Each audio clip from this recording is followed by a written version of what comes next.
Welcome back. It's your boy Seth Guru Baxter with Makers Bar, where we're creating 1 million leaders today for tomorrow. Today is a very special show for me today because of the topic itself. Now. What is now? Where is now? How do we get to now? What is the present state of our being? Well, today we have the founder of Now, an organization called, Now Leadership. His name is John Taylor. Those of us who are growing to know him and love him can hopefully call him JT. We are extremely pleased. We are extremely pleased to have him with us today to go into some of the details, what might be preventing you from achieving your highest success, and or some of the truth that you might already have inside of yourself, and you might need a little assistance and or support and or guidance and some other tools. Today, we're going to be talking about Now, the organization, the times call for now, attentive to ourselves, and the person who is responsible for creating that organization. Please welcome John Taylor. John, thank you so much for joining us today on Makers Bar. Thank you so much for having me, Seth. It's a real honor and privilege to be here, and I appreciate the time. Sure. Absolutely. It's a true pleasure for us. John, this term now, I think, has gotten, we use now to get urgency. We use now to say, to describe being in the present, but now is also an organization, your organization. If you wouldn't mind, give us a little insight to what Now is and what it does. Yeah, thank you very much. Now Leadership is obviously the company name, and I changed the company. It used to be my name, like, yay, John Taylor, Executive Coaching. And I had an epiphany a few years ago that in order for this to be a more impactful thing for me to be in the world, doing and being, is to really shift the attention. And the attention is not on me, it's on all of us and how we actually are present and how to become more present, because in the moment of our presence, in the moment of now, if you will, we are actually leading. We are at the front of the wave of change, of evolution, of whatever you want to call it. And that is where everything happens. Just like if you go scuba diving and you see all the fish, they're at the boundary between the shallow water and the deep water. And 80% of the people on the planet live within 100 miles of the ocean. Well, why is that? Because the boundaries are where everything happens. And so the boundary of our consciousness, when we're really attentive to what's occurring as an interaction in our lives, between a person, with our teams, with our spouse, with our loved ones, that is everything. And so how to put more focus there. And so thus I rotated the company's attention and put much more focus of the beam into that concept of becoming present now. And we're going to elaborate on that for sure. So I'll leave it there to start. Absolutely. Well, there's a number of ways that we can describe the ways we've heard the term now, the power of now, and now is the present and so forth. And so I can't wait to delve more into that. But what I'd like to go into just a little bit, tell us a little bit of your origin story. Where do you hail from, and a little bit of your journey, how you got to this place. Yeah. My background is in science. I studied engineering and physics, and I went into academia for a little bit and published a couple papers. And as much as I love science, which I do, and a lot of our work is backgrounded in neurophysiology and performance and studies that come out of Stanford and, the Flow Research Institute and many other such things. I also recognize that I really love being with people. And I love the energy that comes in the collaborative spark that creates those championship teams on the field, creating those moments. And I really love that. So I left the kind of more academic world and I came into management consulting. And then that eventually took me into the Bay Area, where I got into the .com after era and software development and so on. Did time there, did my own startups. I wouldn't say home runs, but line drive singles, and exited a few times and crashed, one into the ground in a massive explosion. So I've had a career in that way. And along the way, a number of people would keep coming to me, and I'd be consulting at the time as well. And they would ask me questions, and we would sit and have these deeper conversations. And eventually I realized, this is something that I really enjoy. It's something that I love, galvanizing teams. I love creating that clarity that creates long-term results. And so I began to shift my vocation in that direction as well. And it's been wonderful. Some of the companies that we've done our work with have equity shares in, and our company is thus vested in their success. And it's become a very powerful mechanism. And the greatest thing is I get the reflections from so many people saying what an impact it's been, like how they've rotated certain aspects of how they perceive life and operate in life, and are able to give their gifts even more powerfully into the world. And so to me, that's the feedback loop that I keep following. It's like, how do we all do that to each other and help each other in that way? And so it seems that this is kind of my vocation for this period of time in my life. I like that, for this period of time. Now, do you work It's a long exclusively life, life Yes. is actually, it can be really short, but it can be really long. So yeah, that's part of the paradox. So in this long life, now it seems to some people seems to feel they find it being elusive, becoming present, and but everyone's searching for that. So in teaching leaders the power of their now and guiding them to become their highest achieving self, what are some of the ways, and or if you can give us a little insight into some of the methodology? Wow, beautiful question. What, as opposed to talking about it theoretically, let's do what's known as phenomenological and ontological work. We're going to do it right here, right now. So Sounds good. phenomenological means we experience it, and ontological is that we're going to watch ourselves in it. Okay, so we have these two components.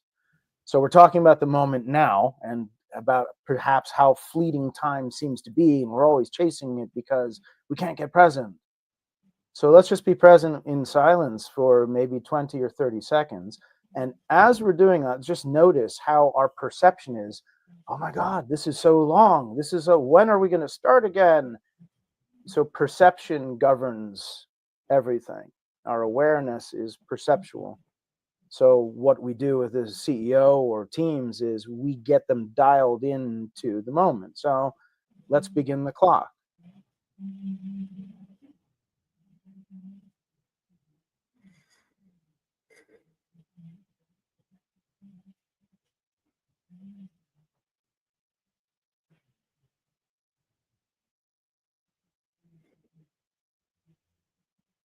That was maybe 30 seconds.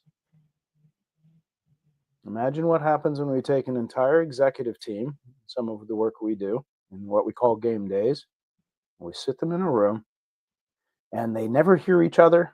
A normal call, like, everyone's okay. And now we bring it in, and like a pin drop. And all of a sudden, things begin to become more aware. Like we begin to get more aware, and we begin to track different things. So part of our work, when I work with CEOs and individuals, is to get them out of the amygdala state. So I'm going to give a couple points of theory and then to load your question so it's valuable for people, okay? So when the amygdala is running, so we have a section of our brain called the amygdala, and it's considered the reptile part of our brain, ancient. So it's one of the first things that developed as we developed. So it deals with like fight, flight, or freeze. So if we're in the battle stations or there's an animal coming to attack us, we have to decide: are we going to fight it? Are we going to run away? Or are we going to freeze and play dead? That's a very quick calculation. Now notice what's happening is we're not thinking about like, oh, what are we going to have for dinner next week, or where are we going to go on vacation? Not at all. We're in a battle for death, life and death. So we're not thinking about the future, which is the prefrontal cortex. We're stuck in the now of I'm going to die and I need to fight. So often a CEO will be in a situation where things are going nuts. Look at the time that we're in right now. It's very volatile. We're in high volatility. Tariffs and trade wars and people and personnel and also like lots in flux. Are they able to forward project about where we want to go on the ship and make sure it's right and that's our course through all the storms that we're going to deal with? Or are they dealing with battle stations? And often they're in battle stations, battle mode. And so we need to unpin the amygdala. And so we unpin the amygdala by going through certain methodologies of presence, kind of what we just did, ever so gently getting present and identifying what are the few scenarios that are causing the amygdala to be completely freaking out. Okay, so we need to deal with those situations first because those are hijacking this brain state. Then we also want to put on deck, where are we trying to go at the same time? So we're not focusing fully on one at the cost of the other.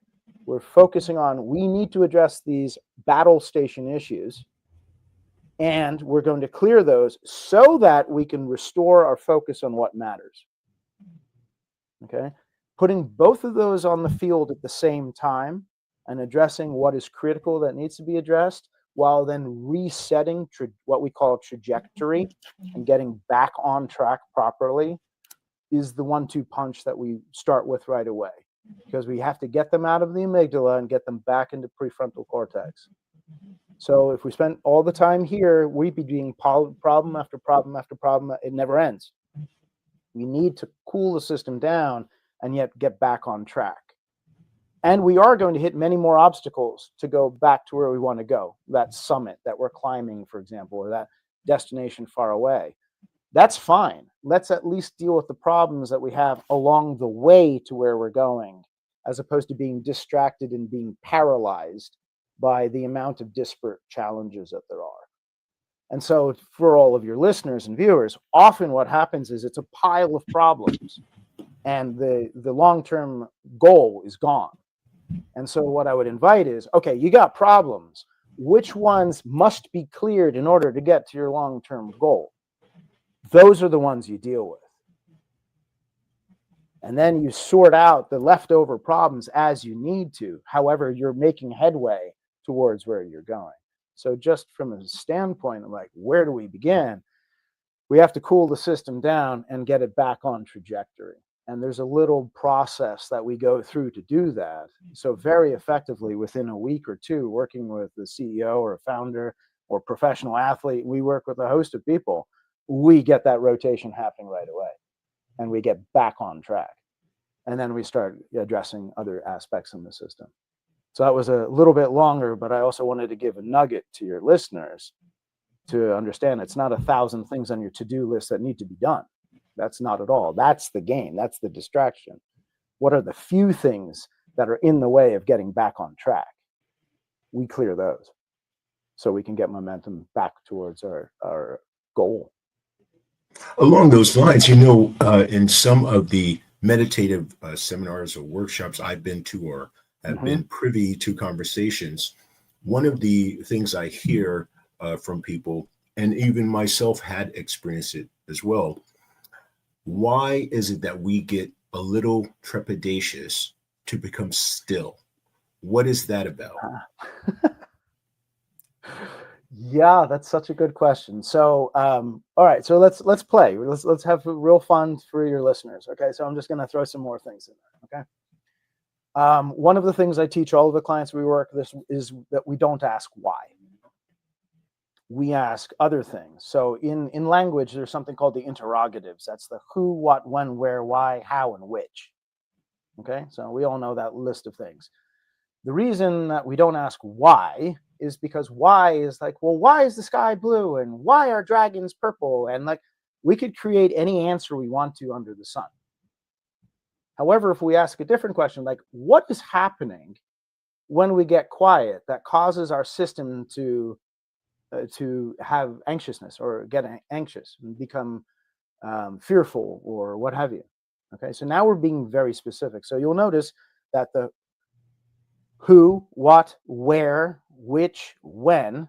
Who is a person. Where, it's a location. When, it's in time. And so you notice how it's a specifier, beginning to get very pointed. So we use the language to get the specifics. So I would ask your question to be like, so what's going on that when we get still, we get so anxious? Great question. A lot of things are going on. One of the core things that's happening is that we are becoming more aware of ourselves and the sensations that we have as a human being going through this life. you may notice that your body hurts, or that you're tired, or that you hurt, or that you're sleepy, and all of these things begin to flood the system. And if a person doesn't have, let's say, the mechanisms or the processes to address aching body, thirsty body, hungry body, not enough time to finish, then the system floods. And so often it's fill it with a little distraction that we know, like doom scrolling on something, to Doom scrolling. not have to be present to the totality of the experience that's available to us. And that's often the core answer is it's overwhelming. And life can be overwhelming for sure, without a doubt. So the question is, how, there's another one in the interrogatives, how do we put systems in place and methodologies and frameworks in place and routines in place so that we can hit life and drink deeply from the cup of life and not be overwhelmed in it, yet we can be powerful and productive and effective and live the life we truly came here to live. Does that make any sense? Like, it does. It does. It does. So it's a lovely question, and I highly encourage meditation on many levels because it will bring a level of self-awareness of having to deal with self that is sometimes extraordinarily challenging and yet so revealing. Yeah, I'm very interested. Pardon me. How does one find you? So, go ahead. So, if I'm an executive and I've reached a certain level of success, so some people would say, well, Seth Garou has it all together. His business is worth $10 million. Just say, why would I need that help further? Or how would I find now leadership to be useful to me? Or what is it in some of the executives where outside externally we're seeing, well, JT has it all together. He has a thriving business. He has a family life. But JT himself or Seth Garou is saying, I need something else to help me get out of this way, or there is something else. And that's where, how do they find now? Is it that spirit connects them? Do they go through somewhat of a spiritual yellow pages to say, who can help me to get these blocks? So that would be neat if there was such a thing. Maybe there is. What a lovely question. A lot of our clients come as personal referrals. A CEO, CEOs hang with CEOs. Baseball players hang with baseball players. This is life. We hang out in our little groups and tribes. And so a lot of executives and a lot of pro athletes and those who reach out to us, they get that as referrals. They're like, all right, they're talking about their challenge. And another one would be in the locker room, is like, you need to talk to JT. And I'm like, well, who's JT? I'm like, let me just introduce you. And I think you're going to have a deep conversation. Right. And then we get a referral. Candidly, we've done very little marketing ever. And we're about to change that, which is really nice. We're beginning to put things out there for more appeal. So number one is they find me through personal referral. They find me through conversations like we're having. They can find me at my website or go into LinkedIn and find me under Now Leadership and so on. Or they can email me, john@nowleadership.co, and my team will get it and understand who they are and take care of them accordingly, and then make that connection. And yet at the deeper point that I think you're asking is like, how does somebody, who is successful, let's say, in their domains, like why, again, the why question, why would they need somebody? And like, that's exactly. Well, okay. Precisely. So the deeper thing is there's an old saying, for example, it's lonely at the top, one, and two is it's called king's or queen's counsel. All right. So lonely at the top, we all know what that's like, whether it's dealing with your family or dealing with your business or dealing with a certain situation. Like, who do you actually talk to on all these things? And sometimes to preload all of the information that's necessary to get assistance is so much effort to do. Then we do it ourselves, or that type of thing. So A, it's a challenge. So it's lonely at the top. That's a truism. B, the thing called kings and queens counsel. So imagine a king of old. Okay. Yes. And here they are, and they're sitting on the top of the castle, and they're like, wow, we're surrounded by enemies here and surrounded by enemies there. And they have a doubt. They're like, whoa, I hope I don't die like that guy did, or like that thing happened. And they would then share that to whomever. Can you imagine what would happen? That person would be like, oh, thank you, king. And then a moment later, they'd be running out of the castle. The king's afraid. The king. And everybody knows. So that's often what kings and queens council is called, is like there's nobody for them to talk to. They actually have to keep it all inside. That's a challenge. And so regardless of where somebody is in their ranks in life, almost everybody who's highly successful actually has a coach or somebody that they can ask questions to. And if they don't have that, I would encourage to have that, really, because where do you go to when everything is bleak and it does not look good? And some people use religion for that, or their spiritual paths for that, or what have you. Have a pathway to a place to ask questions and hear counsel. Doesn't mean you have to take the counsel. Rather, you can speak and have that truth of self be reflected back. And sometimes what we need to do is hear ourselves, not inside our heads, but rather hear ourselves reflected back. Okay, so that's point number 2. And point number 3 I would offer in there is that many of us, I think, have the situation where we think we have all the answers and we're thinking our thoughts, and yet it's only when we hear ourselves speak or articulate something and bounce it off the universe, let's say, or the wall, or a friend, or a coach, or an advisor, where we can hear it reflected back to us. And in that reflection, we're like, oh, huh. And we see or hear something different. That's why all the greatest of the greats, they all have coaches or mentors, whether it's a Tony Robbins or a president of the United States or a king, you name it. All of these people have somebody that they can speak to at that level. And so, for example, true stories. I have a client, 9-figure client, okay, hundreds of millions of dollars, what he sold his company for. And, sold his company. So I was like, yay. And found himself a few months later in these ridiculous parties, like just going off the wall. And like, he came to me and he's like, I've lost myself. I don't know where my goal is anymore. I'm so adrift with all this money and all this. I'm going to crash and burn. And we reset the system. What's he doing now? He's back at the helm, re-upping the company now to another, a 10-figure level into the billions. He's spinning up 2 new companies. He's completely back on his life. He needed reflection. He needed King's counsel. He needed to bring it back in. Right? And sometimes that's what it's about. It's a grounding rod for our own awareness of self. And having somebody like that in your life, whoever that you are, or wherever that they are, I'm speaking to the listeners here as well, like, have that. Find that, right? Because it's so powerful. All you need is one who can really listen, and not with their agenda. There's no agenda. Listening, reflecting. And I think that's a very powerful thing to have in life, for sure. Did that hit your question? I want to make sure It did.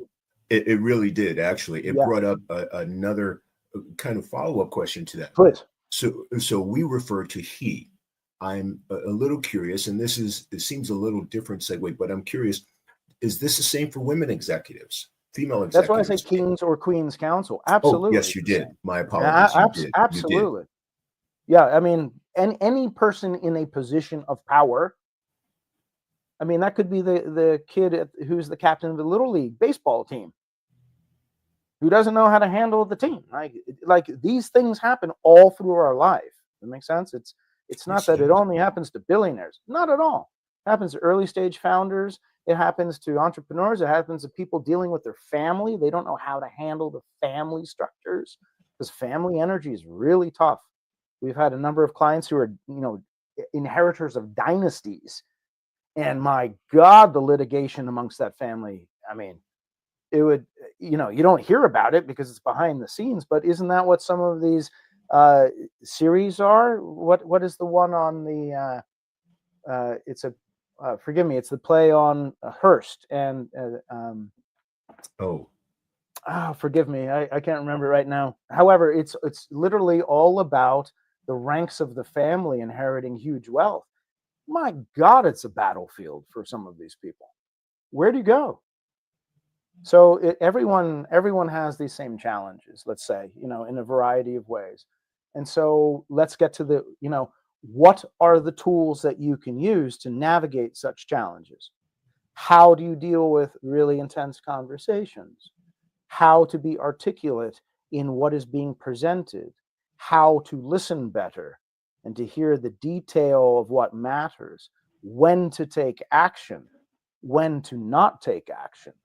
When to see something strategically and to know the longer term arc that one is operating under, even when there's a lot of immediate chaos that could pull our attention away, and so on and so on. So these are, I mean, it's so pertinent in all of our lives, and especially in this time of such extreme volatility in the world right now, absolutely. where seemingly everything is changing.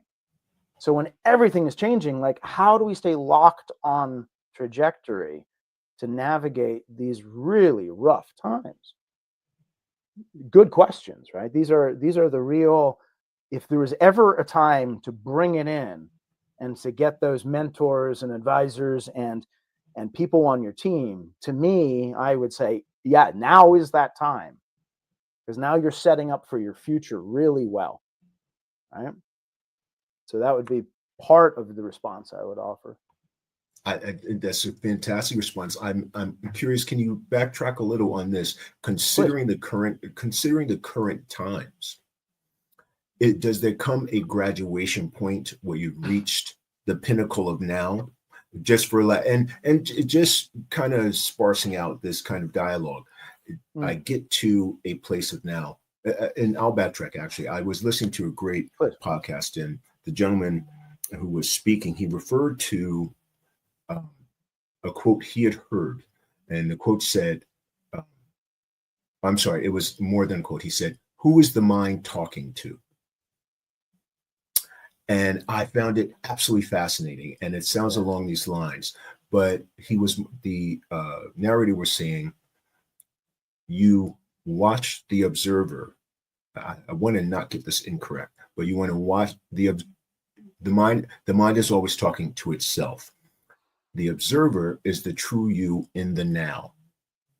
Am I going too far off course here, or is there some relationship to that expression that he was saying, that we're in the now, but we have all of this fuzzy talk sometimes, and now the election has happened and the world has these crazy chaotic things that are happening, but good is still happening, and the observer is always in the now, observing that in the now, but we have a lot of clutter that is going on, and the goal, he was saying, was to have quiet moments to watch to pay attention to the observer, knowing the observer is you in the now. There is so much in that question, Seth. So it's I hope so. Okay, which is lovely. So let's say there are a couple layers into that. So I'm going to choose a certain place to answer into that. And Absolutely. for all who listen to this, it's such a big, beautiful question. Okay. So, in the Buddhist tradition, okay, there are two core tenets. And again, I'm giving a snippet of a snippet. So that is what's known as equanimity and impermanence. So equanimity is, I'm neither attracted towards something, like addicted to it, or not being repulsed by it and running away from it. That's what's known as aversion. So equanimity, being equanimous, is like, it's all good. There's no good, there's no bad. It just is. That's an interesting state to hold. And then the second thing is that it's all impermanent. Whatever's happening in the moment is going to pass. Whether it's like this interview will finish in a certain period of time, it will pass. The spring will turn into summer. The summer will turn into fall. Like, Things pass, moments pass. So in the Buddhic traditions, like, we're equanimity, we're not getting all freaked out about it, and we know that it's going to change. So what was one of the core things that Buddha saw is that the mind, the monkey mind, there are many names for it, like constantly different thoughts, different ideas, different responding, reacting, responding. What is all that about? Because if the moment is passing and the moment is passing and the moment is passing, so is the reaction. So then there's a new reaction to a new thing, to a new thing, to, like, it never ends. So who is in charge?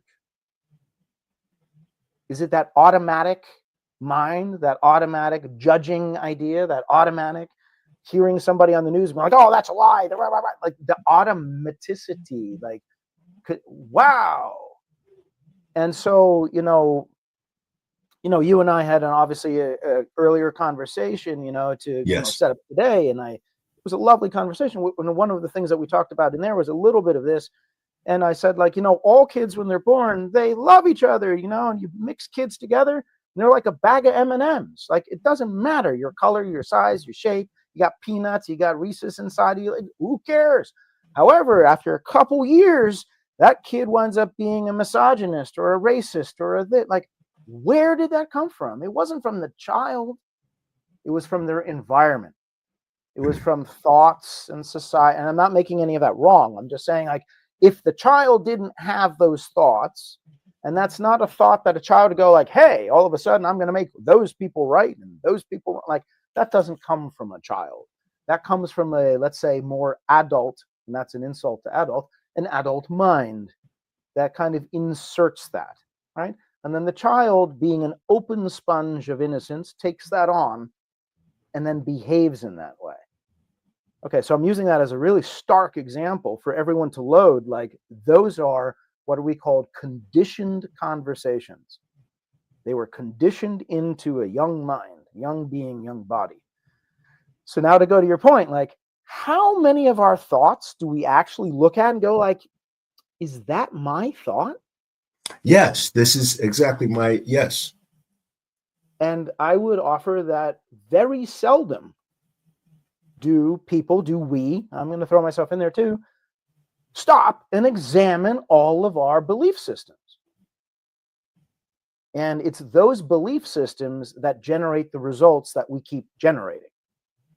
So to upgrade our results, we need to upgrade our belief systems, because that's how we navigate this world. And so it's very worthwhile to hear what the voice is. And instead of going like, yeah, it's to go like, who are you? Where did you come from? When's the first time that you ever said something like that to me? And lo and behold, with this kind of examination, we often find that the voices are from teachers, the cool kid in school, the news, our mom and dad. They're not ours. And so what I would invite all of us, me included, when I say you, I mean me, you, we, all of us, is to really recognize, are we truly the owners of our mind? Yes. Are we yes. truly the owners of our body in full? Are we truly the owners of our emotional core? And the witness, the observer that you're speaking to, is that part of the consciousness that has no influence, nothing is influencing it. So in absolute quiet and stillness of mind, of emotions, and of body, like a whole different sense array opens up. It's a very different array of information that comes in when we're quiet and still.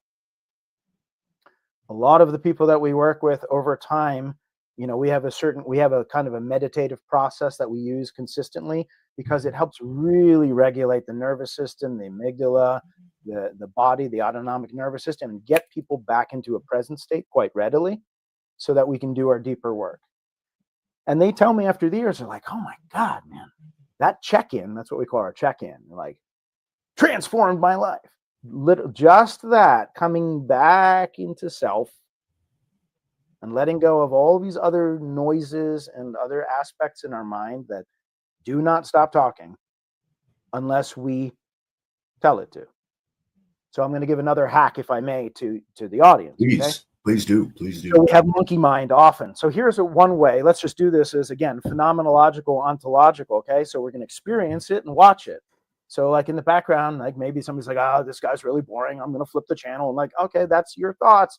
So ready? Let's notice how we quiet the mind. All of a sudden, let's just hold our breath as we look to a quiet mind.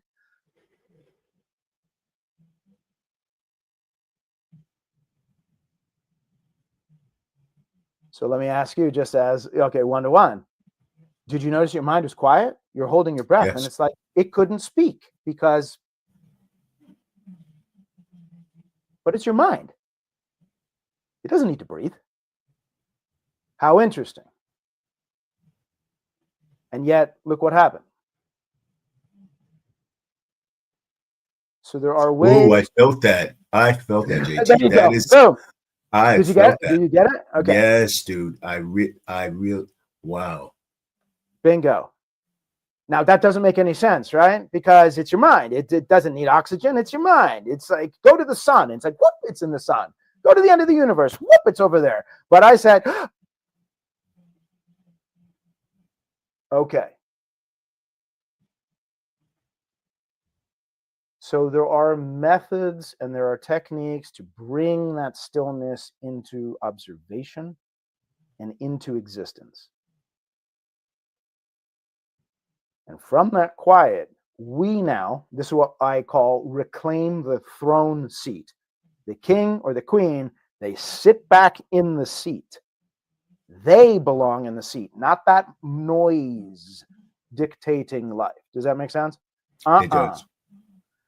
I'm in the seat now. You're in the seat. All of the listeners, back in the seat. Still. Quiet. And now we ask the questions. What are the 1, 2, or 3 things that I need to deal with here and now to get my life back on trajectory? And then if you need, hold your breath again.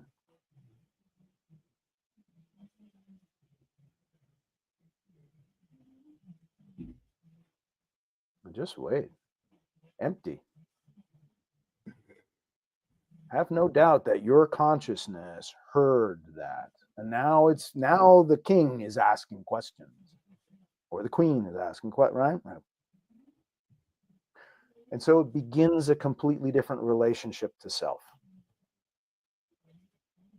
And so part of our work is putting people back in their throne seat. I love that expression. You know what I mean? And that's why I want to give the metaphor to somebody that they can go like, yeah, am I in my throne? No. Get back in your throne seat. Like, and it's not through being vicious. It's through, okay. And now we're here now. Oh my goodness, this is so powerful. I continue to have these moments of silence. I do. And I got to tell you, I find this has to be, I really got to say this while we're recording this interview. This has to be one of the most important and valuable conversations I've had since Maker's Spark, because I feel it is so important, the work you're doing. Wow. Just while we're here now, and what I feel and how pertinent it is to for us to experience this. I got to thank you again. It does bring me to another question. Please. Yeah. So as parents, people who have children, and they might be using now leadership to get them to the next place. Now, as parents, are there ways? So I'll rephrase it. So they've been working with JT for 2 years now, let's say. And they have a 4-year-old. Those parents, are there ways they can help install this understanding to their children, to teach methodologies for their children? Or, pardon me, is it that this young person has to experience a good portion of their life first, and that means inclusive of the clutter and some of the things that happen in the world, to get to a place where they realize, I need to become present again? Or can parents help to, I don't know if avoid that, but give them techniques as they're growing up to guide them that when they become a 25-year-old, they're not on, it's not the best way to put this, but on Instagram saying, hey, look at me, look at me. Is there a way for parents to give these teachings to their young people? Or is it something that really has to, once you become an adult, you seek out some help and understanding to get this way? Did I make that question clear for you? Yeah. Okay. That's a big question. So first off, let me just say with deep humility, I in no way, shape, or form would I ever say that JT has all the answers. Like, no. I mean, like, Sure. I am a humble student as well. And part of what all of this work is about is I'm a big believer that we all don't have to go through all the same trials and tribulations. We can share wisdom. Right. So sharing of wisdom teachings is very important to me. I think it's important to humanity. Right. And thus we're able to, like the greats would say, stand on the shoulders of giants. Yes. Right? Yes. Because we move things forward. And so all of the work that I do and that my team does is so that we can put wisdom teachings forward that work. So that's the first thing I want to say. So with respect to children, the brain develops at different stages at different ages. So, for example, there's a little time where a child is, let's say, somewhere between the ages of, let's say, 16 months and 24 months, where peekaboo becomes a game. And they're going through this thing called object constancy. Like the brain doesn't know that I still exist when I can't see you. And then all of a sudden, that consciousness loads, and then they get, oh, you're still there. And so that peekaboo game is right at the edge of object constancy. Now, we're adults, and even though I do this, I know you're still there. So I'm no longer fooled by that, but that child who's going through that growth is. And so children are going through many developmental stages, and then in theory, the brain is mostly developed for a woman at around 21-ish. And for a man, it's around 24-ish. And that theoretically is when you've finished developing all the components of your brain. So that's the first thing. So it's like, wow, we're talking about like how to influence this growing supercomputer. And is there like one way to do it? Like, okay, so there are lots of things going on with children. And I just want to observe respecting the mind of the child, right, in its growth, and not treating it as if it's adult, which it's not, as it's going through its growth from, a little baby all the way up through puberty. Like, you're dealing with a growing brain. So I would just offer first, number one is it's not to presume that that's an adult by any way, or that it can even relate to adult world, because it can't, right? So first off is let's step down for a moment and ask the question, what does the child need? And so what I would offer is that when we begin to shift our conversation towards whomever we're dealing with and understand what do they need and what would serve them, that's actually what benevolence is. Benevolence in the Latin means bene is good, and volare means to wish upon another. So benevolence is to wish good upon another. In order to wish good upon another, we need to know what they consider good to be for them. And for a little kid, maybe that's like, being able to play with their blocks without being shouted at that they're making a mess in the living room. Okay, so we need to really understand what's going on for that child. So the first thing I would say is, can we impart lessons? Absolutely. Being aware of not putting our baggage that we just talked about, right, that we inherited, mom always shouting in the room has to be clean, and then we put that on that little kid. You're like, whoa, we just transferred all of that from the past onto that little child. Like, are we aware that we're doing that? And that's our earlier conversation, right? Yes. It's like, yes. Are we even tracking? Did we even observe that conversation to know, like, no, my kid's having fun playing with the blocks. Play with the blocks, right? That kind of thing. So the first point is, A, the child develops. B, be aware that we're interacting with a growing innocent brain. And and we are adults. So let's be very aware of what belief systems we're jamming into it. That, did we examine them? Maybe, maybe not. Okay. And then the third thing I would offer in that is I think you can sum up the game of life for children and for us into two fundamental rules. One is be very good at assessing situations. So develop the skill to assess a situation. And then number two, make the best decision you can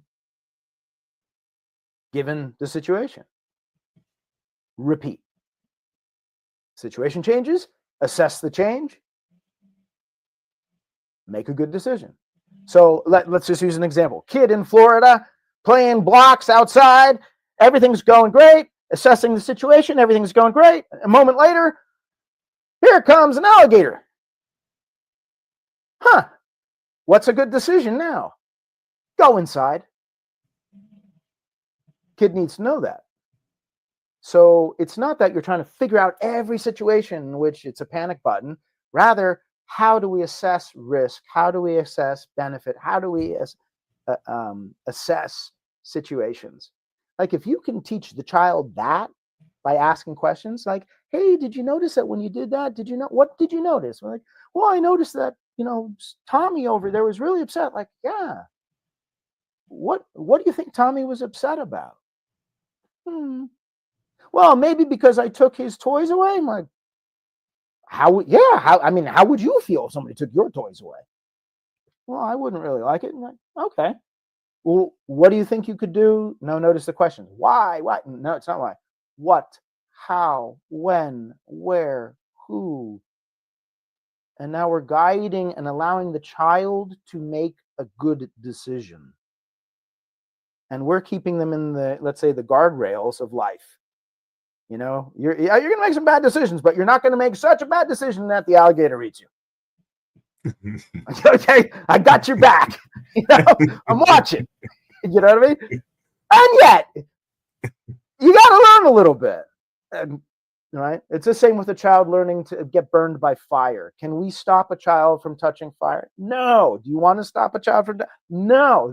Every human needs to learn the relationship to fire. Every human.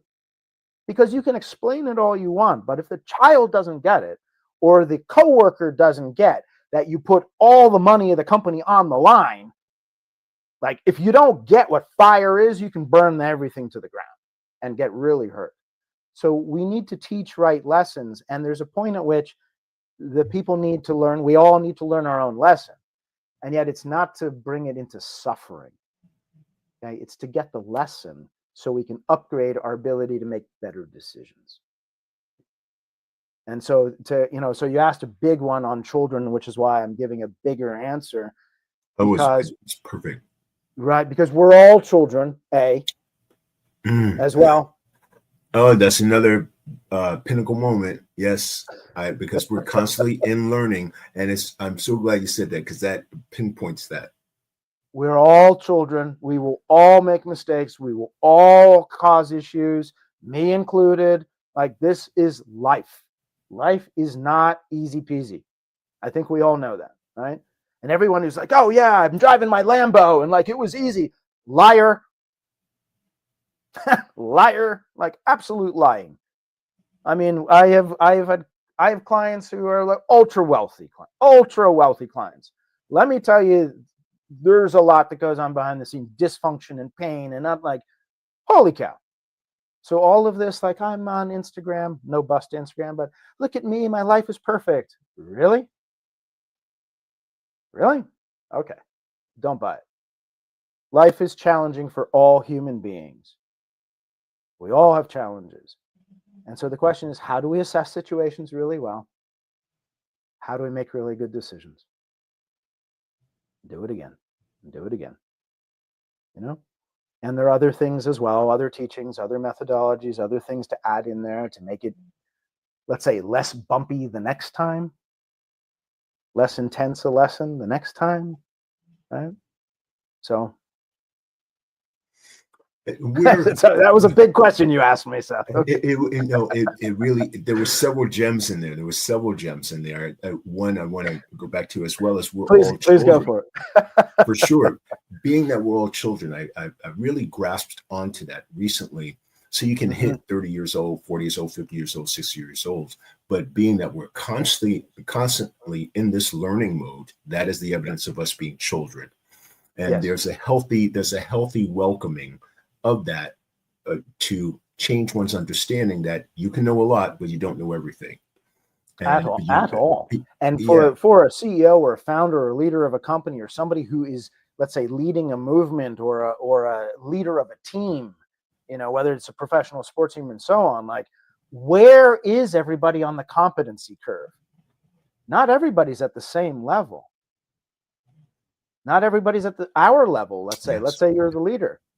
To presume that they are is a blind spot.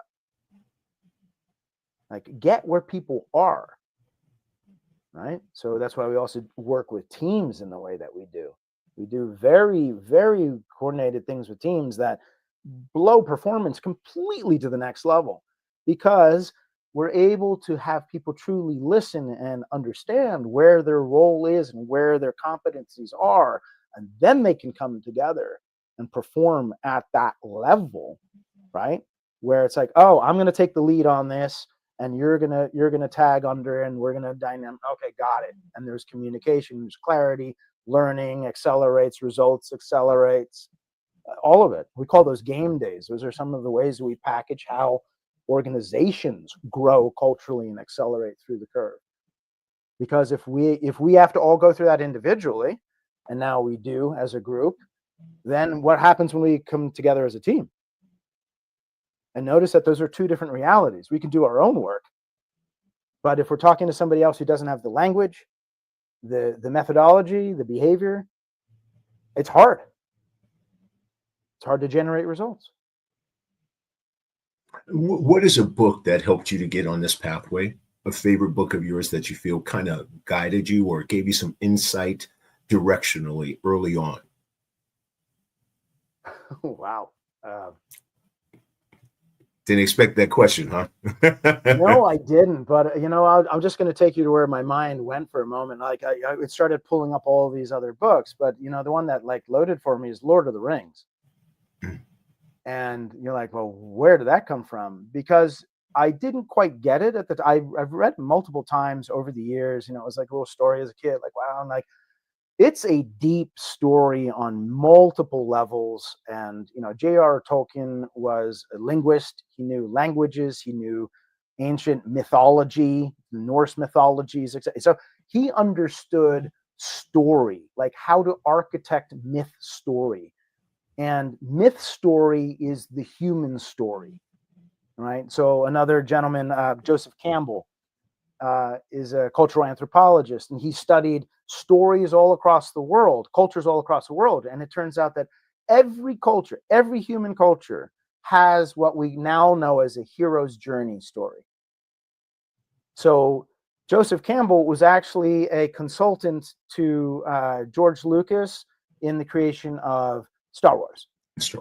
So we know the arc story of Star Wars. Luke Skywalker, he has his childhood, and then his parents get killed, and he has to go on the journey, and then he finds out the information, and lo and behold, the spoiler alert for anyone who hasn't seen it, you need to see it, finds out that Darth Vader is his father, and then, okay, so that's the hero's journey arc. We all go through it. So the book, Lord of the Rings, like, it's a hero's journey arc. None of it's easy. Who is evil? What is evil? What is bad? What is good? What is right? What is wrong? What do you do in that situation? How do you do in that situation? What do you say? What do you not say?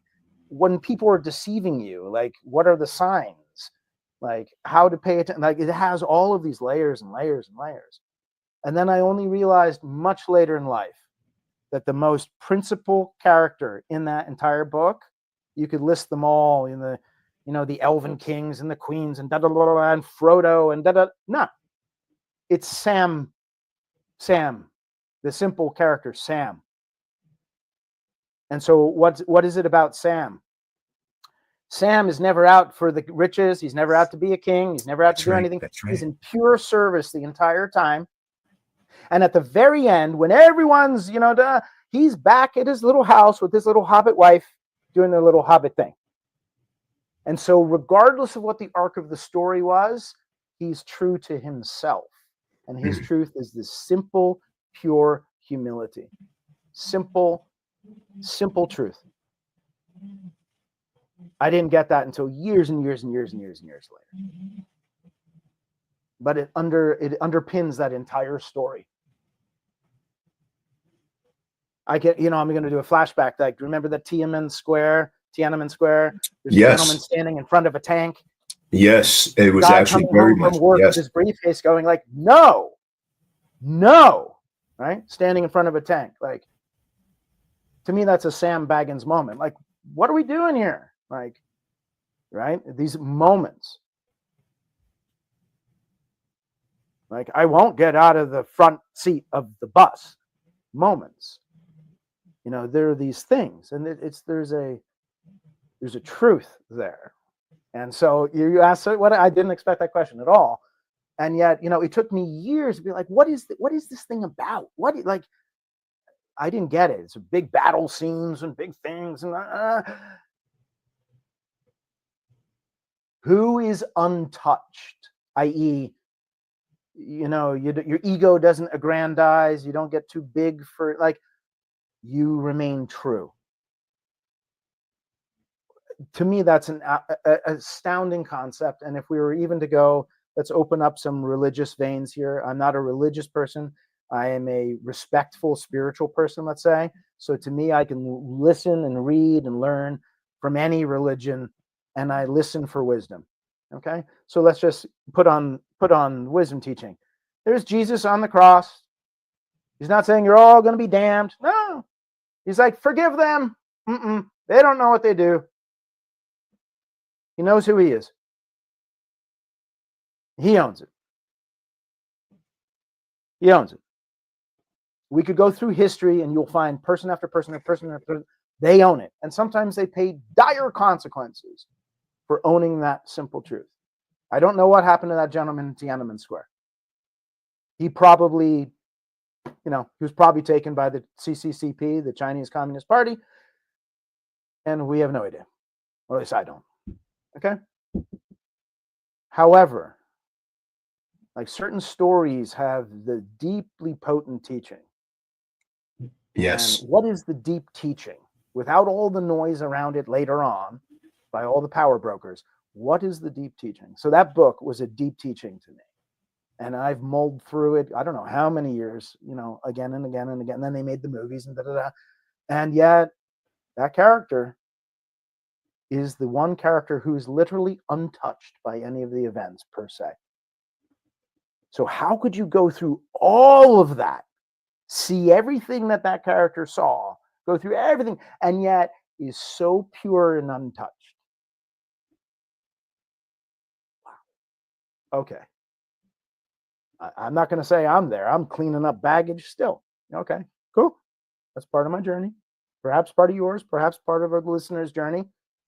And yet, we can do it with the work and self-awareness to pay attention, to clear things out, to really be on the arc trajectory of life that we want to create for ourselves and for our children and for our employees and for our shareholders and for the customers and clients of our firms and for our community. Like, yeah, we can do it.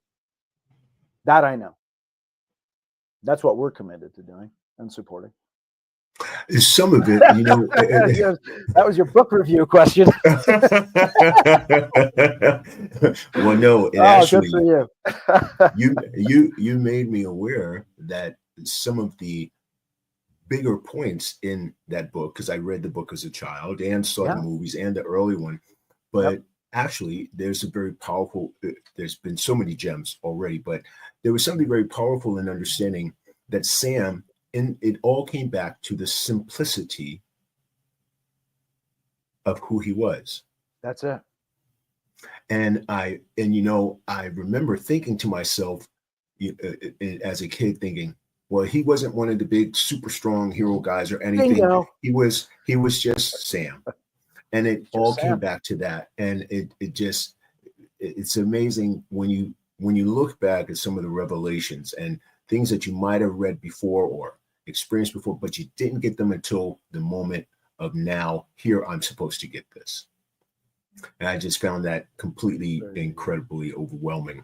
I tell you, there's just so many areas that this has affected me. I tell you, JT, and I myself, even though I might be asking some of the questions, some of the answers have had me on pause. Blessing. Well, that was the intention, that we way. give a couple nuggets that become Yes. seeds. That become seeds Yes. of like, that's where we grow from, right? And me as well. Exactly. So I'm wonderful. I'm so glad to hear Absolutely. that. I tell you now, talking about this, I know we're coming close to our time, but I did want to get this in, considering everything that's happening in our world right now. Yeah. A lot.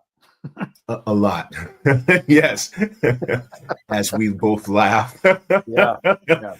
So I find that this is some of the teaching that is most importantly needed on so many levels because of the clutter that is going on. And in addition to our leaders, our CEOs, heads of state, and so forth, to have a resurgence of being in touch with that now, I think would bring about some peaceful stability, being in touch with that. So with that said, do you find there's more of an awakening now with some of the people you've worked with and are currently working with that are saying, we all have gotten this lesson now, let's try and help equip our citizenry, the world is in the state? Do you find there is somewhat of a conversations that are leading in this direction to say, let's see what we can do with benevolence to teach what we've learned with the Now Foundation, Now Leadership Foundation, or whomever they might be working with?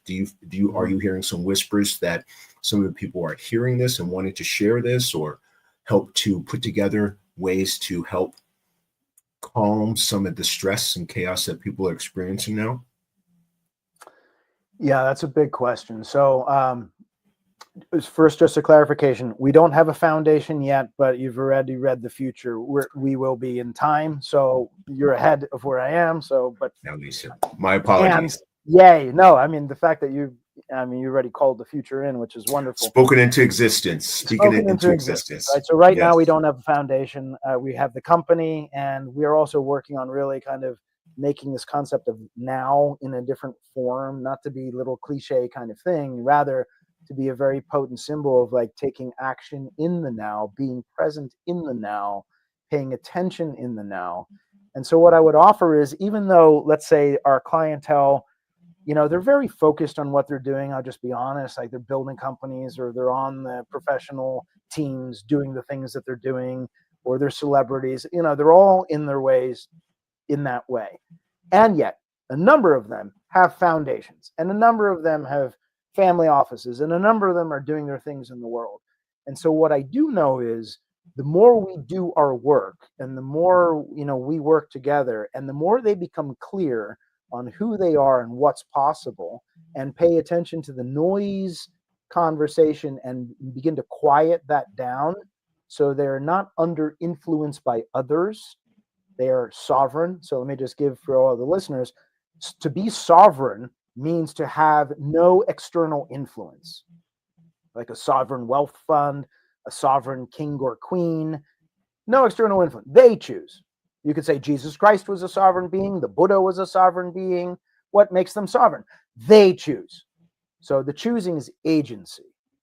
The sovereign, no influence from external, is sovereign. So we work to get people into a state of sovereignty and agency.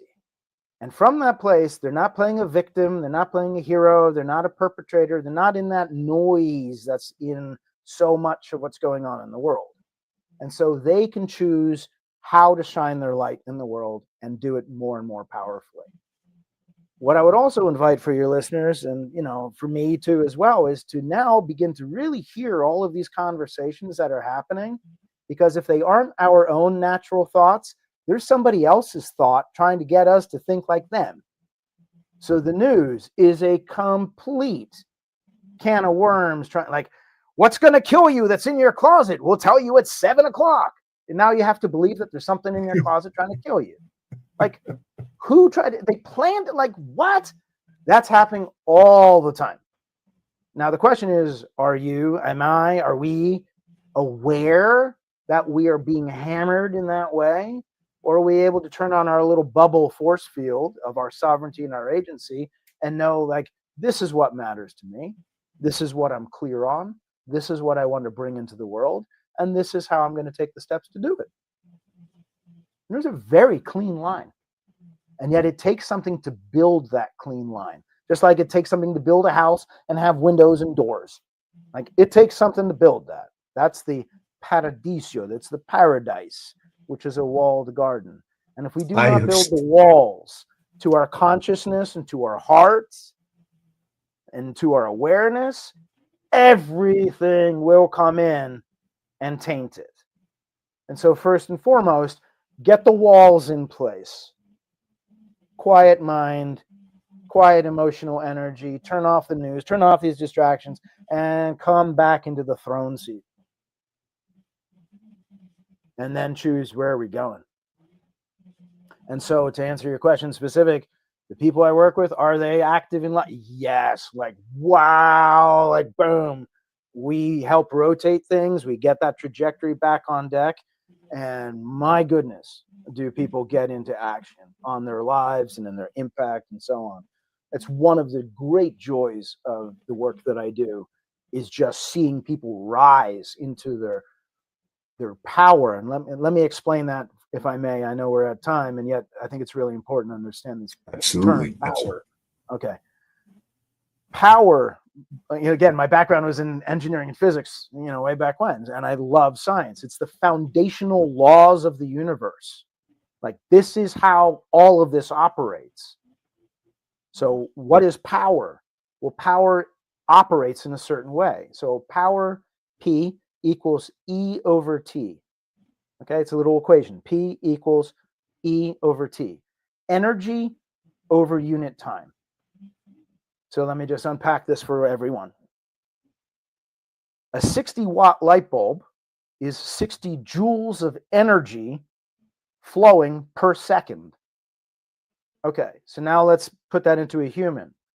A powerful person is not an 800-pound gorilla beating their chest and sitting on a throne of, trinkets. A powerful person is somebody who can move energy over unit time. So they're directing their energy towards that cause, those people, that team, that child, that family, that community. They can move energy. Energy could be resources, could be attention, could be their energy, could be a host of things. And they're directing it in that period of time into that place. That's a powerful person. That's a powerful person, because they're moving energy. Now, where are you moving it to? Now, notice, to whom, what, how are you doing it, where are you doing it? If you're hiding it away, building your little stockpile, which is being discovered and uncovered all over the news now, people stealing so much, like, whoa, so that's what you were doing with all the energy. Okay, well, I would offer that that's not in the best interest of everyone.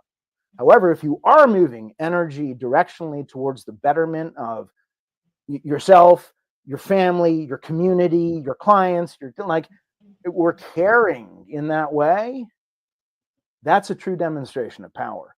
So when I talk about sovereignty, agency, and when power comes back online, it's also the beam of attention. It's the beam of focus. It's cutting out all of those distractions. It's cutting out all of the parasites that would suck away everything that is beneficial to their own consumption. And it's cutting that off and being like, this is the direction of that power. This is the direction of that energy into these ways that grow and create abundance and benefit to this earth, to our people, to our animals, to the environment. Like, boom. That to me is power on display. I was going to take a sip of water while you were listening. While I Please was do. listening. I mean, I wanted to put that in because power is so misunderstood and so misconstrued. I didn't want to drop that term and have somebody walk away with an interpretation of what I'm saying. So power comes online when we have purpose of where we are channeling our energy toward, in what unit time. Power comes back online. Okay, so we channel an energy back and forth here in a discrete period of time, right? And you showed up powerfully, and I think I showed up powerfully, and here you are. And somebody who's listening to this will take these nuggets and be like, what? Whoa! And they will unpack that for themselves. And it will grow into something tremendous in their lives. That's the intention. At least that was, that's your intention for sure. That's my intention in this call. Millions of leaders emergent on this planet for the betterment of all. That's why we do what we do, right? And I couldn't even ask for a better way to leave on a powerful note, because as I was looking to get my drink of water, I did want to hear about this power because I saw you were going in a direction, and it also resonated with me about using that laser focus for power to come back online. I so embrace that. Wonderful. I got to tell you, JT, this, I said earlier, this will have me so meditative on a number of the gems I felt and heard and embraced today. And I definitely have to get you back on here because the wealth of information and the amount of tools and insights you gave to the audience from Maker's Bar has just been completely valuable. I have just enjoyed and humbly have been in a state of presence. That was the other thing. I got to tell you, the present moment that you brought me into is so mind-blowingly delicious. and really brings me into that place. So I got it. I just thank you so much, JT, and I really appreciate what you shared with us today. I'm already reserving our seat for the next conversation. And I look forward to it. So. And in fact, absolutely, somewhere to give a point of thought to. Please. Maybe even if we can do a series, like a 3-part series, somewhere along the lines, and you and I can talk about that, because I do find what you've said here today. I know how much of food this will feed those who are hungry. This was food. This was food for people who are hungry. And I just would like us, we'll continue to talk behind the scenes, but for sure. Let's do it. I just thank you. So this is JT, the founder of the Now Leadership Company, but speaking into present day or foundation, speaking that into future. existence. That's the future, and yet thank you for future. Pinning that. Totally. Yeah. And JT, please give again where you would like people to contact you for more information, where they can look to get some insight and/or reach you. Yes, please. Thank you so much, Seth. I mean, this has been an honor, and I really appreciate your time and our banter and opportunity to put some things into the field for your listeners and you and me to all think about and use in our lives. So thank you for that opportunity. I really appreciate it. Absolutely, my pleasure. And my team does as well. They were excited by this, and it was cool. Please let them know we do appreciate it. And I thank you. Go ahead. I apologize. Okay. So you can reach me at john@nowleadership.co. Okay. .co. We're on LinkedIn. We have some presence on the socials, but not a huge amount. So really find us on LinkedIn or directly at our website. And then you can leave your information if you wish to contact us on the website. There's a kind of little survey to fill out who that you are, and so on and so on. I'm very excited that we have a whole bunch of new resources that are going to go out in about a month or two right now onto the website that are different methodologies and teachings and all sorts of things, because we are gearing up to push a lot of content into the world to give it to people. And I really appreciate, Seth, that you putting this forward for us to already have the conversation. So as some of these things can go out. So again, john@nowleadership.co. my assistant goes through all the emails and makes sure that nothing gets dropped. So she will make sure that I hear from you, and find us on our website and also on LinkedIn. And we will in time have social presence. It's not our focus at the moment. We're on our beam right now. So I think we'll leave it there as far as contact. Yeah. Sounds good. Well, I must say, for us to have met, and the education I have received and the piece going forward, this is definitely, I know this is just one stop along your journey to bring this information, this useful information, to millions of people who need it. And it has truly been Maker's Bar and my honor on my particular podcast to have you here speaking with us today. I know what it's done for me. I know what it's done for my soul. I know, even, you and I had a conversation behind the scenes, but feeling this while we're conducting this interview has been I've said it quite a few times, so it has been overwhelmingly helpful. So the power of now, we've examined that term, and now leadership, and we've had its founder here with Now Leadership. Let's try to express and or investigate now for us as the individual, and how important that is considering the times. Today we've had John Taylor with us from the Now Leadership company, and we have been blessed and privileged to have had insight and information that we can take with us and use throughout our day. It has been a blessing to discover now, this moment, JT and myself being here now, not overusing that word, but embracing its implications and its depth.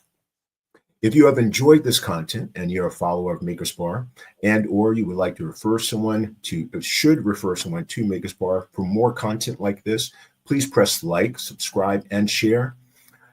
Tune into Maker's Bar, where we are bringing you the innovators and thought leaders who are bringing you information like this content today with our JT, John Taylor today, who we completely appreciate.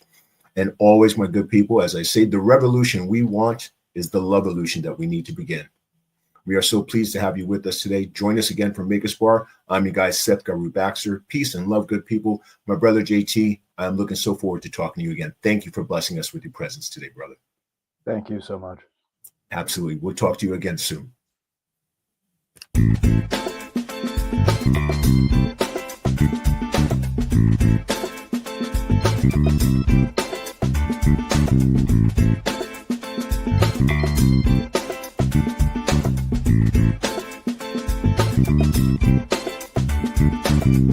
you.